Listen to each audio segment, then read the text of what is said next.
Shalom dan puji Tuhan atas kebaikan Tuhan atas setiap kita sehingga hari ini kita boleh bersama lagi mendengar dan mempelajari pelajaran sekolah sahabat kita, pelajaran pada minggu ini, pelajaran yang kedua untuk triwulan yang ketiga tahun 2025 dengan tajuk Belukar yang Menyala. Untuk memulai pembelajaran kita, mari kita berdoa.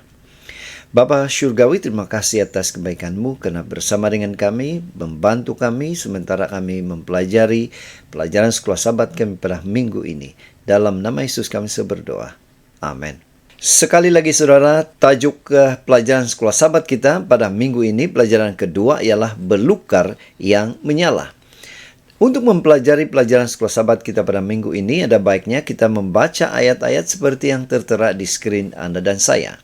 Nah, ayat hafalan terdapat dalam Keluaran 3 ayat 7 dan 8. Versi Borneo mengatakan, "Berfirmanlah Tuhan, aku telah menyaksikan penindasan umatku di Mesir dan mendengar rintihan mereka karena dianiaya oleh para tukang kerah mereka.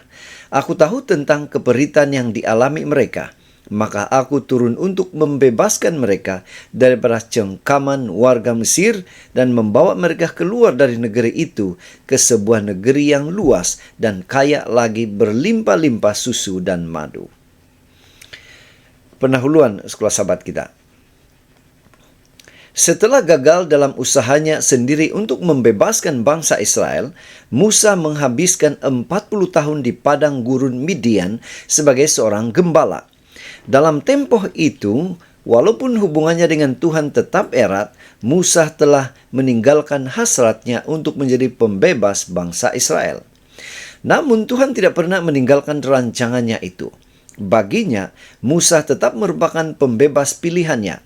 Tuhan juga tidak pernah melupakan penderitaan umatnya. Kini, tibalah masanya untuk memimpin Israel keluar daripada perhambaan yang kejam itu. Dan untuk memahami atau mempelajari pelajaran sekolah sahabat kita pada minggu ini, kita akan membahas mengikut tajuk-tajuk atau topik-topik yang tertera di skrin Anda dan saya.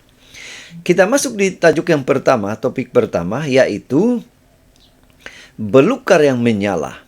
Kita boleh baca kisah ini dalam Keluaran pasal 3 ayat 1 hingga 6. Nah, pertanyaannya, mengapakah Tuhan memilih untuk menampakkan diri kepada Musa melalui belukar yang menyala tetapi tidak dimakan api? Dan apakah makna rohani di sebalik peristiwa itu bagi umat Tuhan hari ini? Keluaran 3:2 mengatakan, "Lalu malaikat Tuhan menampakkan diri kepadanya dalam api bernyala di tengah-tengah sebuah belukar. Maka Musa melihat api menyala-nyala di tengah belukar itu, walhal api itu tidak memakan pun belukar itu." Nah, 40 tahun Musa tinggal di Midian dapat diringkaskan seperti berikut. Dia berkawin, mendapat 2 orang anak lelaki dan bekerja sebagai gembala bagi bapak mertuanya. Musa juga menggunakan masa itu untuk menulis 2 kitab penting, yaitu Ayub dan Kejadian, yang amat penting dalam memahami tema keselamatan yang utama. Namun segalanya berubah dalam sekelip mata. Di Horeb, Gunung Sinai, malaikat Tuhan menampakkan diri kepada Musa dalam semak duri yang menyala. Siapakah malaikat itu? Dia adalah Tuhan sendiri. Sebelum mengambil rupa sebagai manusia, Yesus telah beberapa kali menampakkan diri sebagai malaikat Tuhan. Dan kita boleh baca dalam Kejadian 22, Hakim-Hakim 6, kemudian Zakaria 3. Nah, ketika berbicara kepada Musa, Tuhan memperkenalkan dirinya sebagai Tuhan Abraham, Ishak, dan Yakub. Maksudnya, jelas, Tuhan telah turun untuk menggenapi janjinya kepada para bapak leluhur ini dan untuk memberikan tanah Kanaan. Di skrin kita ada 2 pertanyaan yang kita boleh bincang di dalam kelas sahabat kita. Kita masuk di tajuk yang kedua, yaitu Malaikat Tuhan. Kita boleh baca dalam Keluaran 3 ayat 7 hingga 12, sambungan daripada pembacaan sebelumnya. Nah, pertanyaannya, bagaimanakah Tuhan menyatakan dirinya sebagai pembebas dan apakah respon kita apabila Dia atau Tuhan memanggil kita untuk suatu misi? Keluaran 3 ayat 10 mengatakan, "Maka sekarang aku mengutus kamu kepada Firaun untuk membawa orang Israel, yaitu umatku, keluar dari Mesir." Tuhan memperkenalkan dirinya sebagai pribadi yang dinamik dengan menggunakan kata kerja tindakan. Kita lihat di screen, kata kerja melihat, kata kerja turun, dan membebaskan. Nah, pertama, melihat. Tuhan tidak acuh terhadap penderitaan. Dia melihat segala sesuatu. Dia secara khusus melihat kesakitan dan ketidakadilan yang menimpa umatnya. Kemudian, kata kerja turun. Tuhan tidak tinggal diam. Dia turun untuk berjalan bersama kita. Dia berdiam di tengah-tengah umat manusia. Kemudian kata kerja membebaskan. Tuhan pada waktunya bertindak untuk membebaskan kita daripada penderitaan dan untuk menggenapi janji-janjinya. Kemudian Tuhan juga menuntut tindakan yang jelas daripada Musa, yaitu apa? Pergilah ke Mesir dan bawa umatku keluar dari sana. Musa merasa sangat terbeban dengan tugas itu. Dia tidak lagi mahu bersandar pada kekuatannya sendiri. Dia tidak lagi merasa layak untuk melaksanakan misi itu. Yang mampu dia katakan hanyalah, "Siapakah aku?" Keluaran 3 ayat 11. Keangkuhannya telah berubah menjadi kerendahan hati. Dan pada saat inilah sebenarnya dia sudah bersedia untuk melaksanakan misi. Di screen kita ada 2 pertanyaan yang kita boleh bincang di dalam kelas Sabat. Kita masuk di tajuk yang ketiga, yaitu nama pada Tuhan. Keluaran 3 ayat 13 hingga 22. Pertanyaannya, apakah yang ingin Tuhan sampaikan tentang dirinya ketika dia memperkenalkan namanya sebagai "Aku adalah Aku"?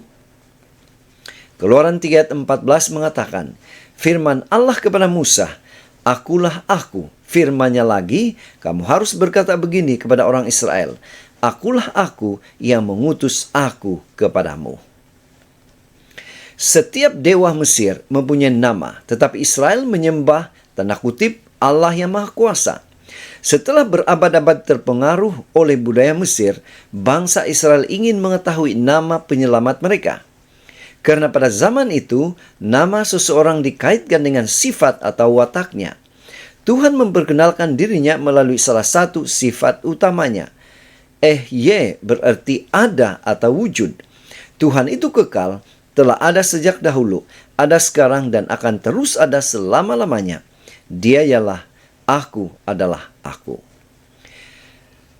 Lama-lama, sebutan sebenar nama ini telah hilang. Tuhan membenarkan hal ini karena yang lebih penting bukanlah nama itu sendiri, tetapi watak dan sifatnya. Dia menyesuaikan diri dengan keperluan kita.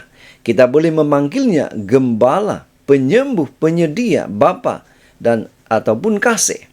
Yang penting ialah Tuhan mahu kita merasakan bahwa Dia dekat, boleh dihubungi, diperlukan, dan merupakan sahabat yang rapat. Di screen kita ada 2 pertanyaan yang kita boleh bincang di dalam kelas Sabat kita. Kita masuk di tajuk yang keempat, yaitu 4 alasan. Keluaran 4 ayat 1 hingga 17. Pertanyaannya, apa maksud sebenar nama Aku adalah Aku, dan bagaimana pengenalan Tuhan ini memberi keyakinan dalam hidup dan panggilan kita hari ini?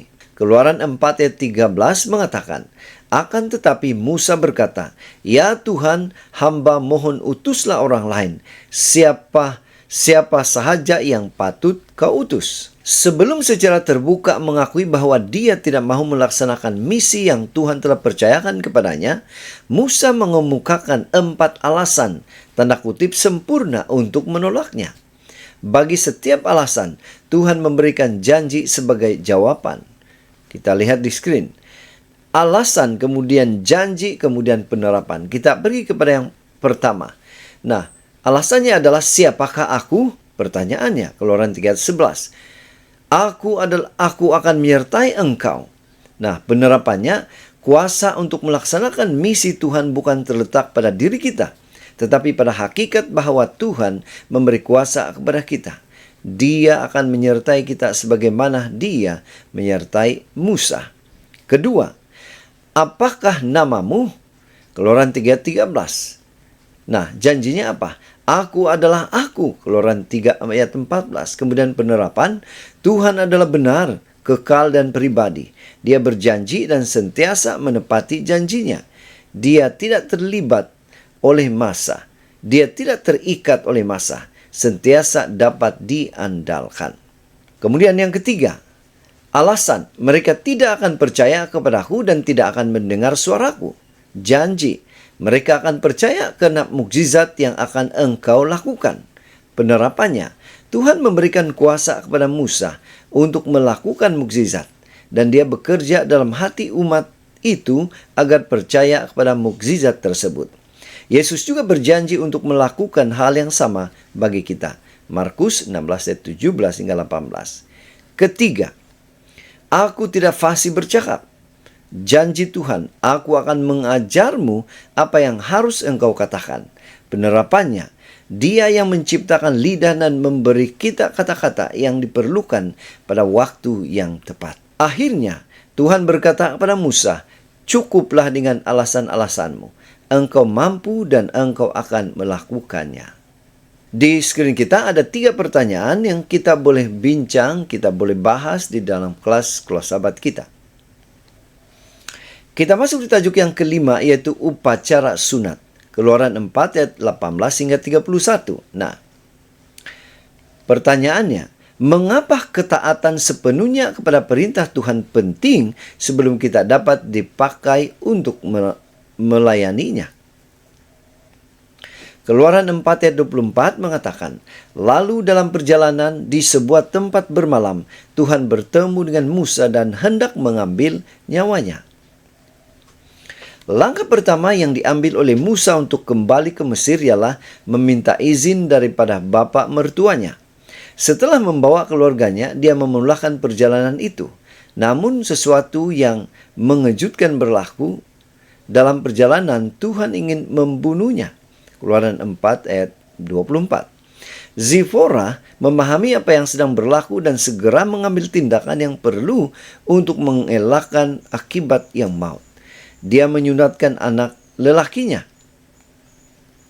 Musa yang dipengaruhi oleh istrinya tidak menyunatkan anaknya. Oleh itu, dia telah melanggar perjanjian yang Tuhan tetapkan dengan Abraham. Kejadian 17 ayat 10. Penolakan secara sadar untuk mematuhi perintah Tuhan yang jelas menyebabkan Musa tidak layak untuk memimpin umat itu. Situasi ini perlu diperbetulkan terlebih dahulu sebelum dia dapat melaksanakan misinya. Di screen kita ada 2 pertanyaan yang kita boleh bincang atau bahas di dalam kelas sahabat kita. Pena Inspirasi juga menjelaskan, seseorang akan menjadi kuat dan cekap apabila menerima tanggung jawab daripada Tuhan dan berusaha melakukannya dengan setia. Walaupun lemah atau kurang kemampuan, jika bergantung kepada kekuatan Tuhan, dia akan mencapai kebesaran sejati. Kesadaran akan kelemahan diri menunjukkan dia memahami tanggung jawab besar dan akan bergantung kepada Tuhan sepenuhnya.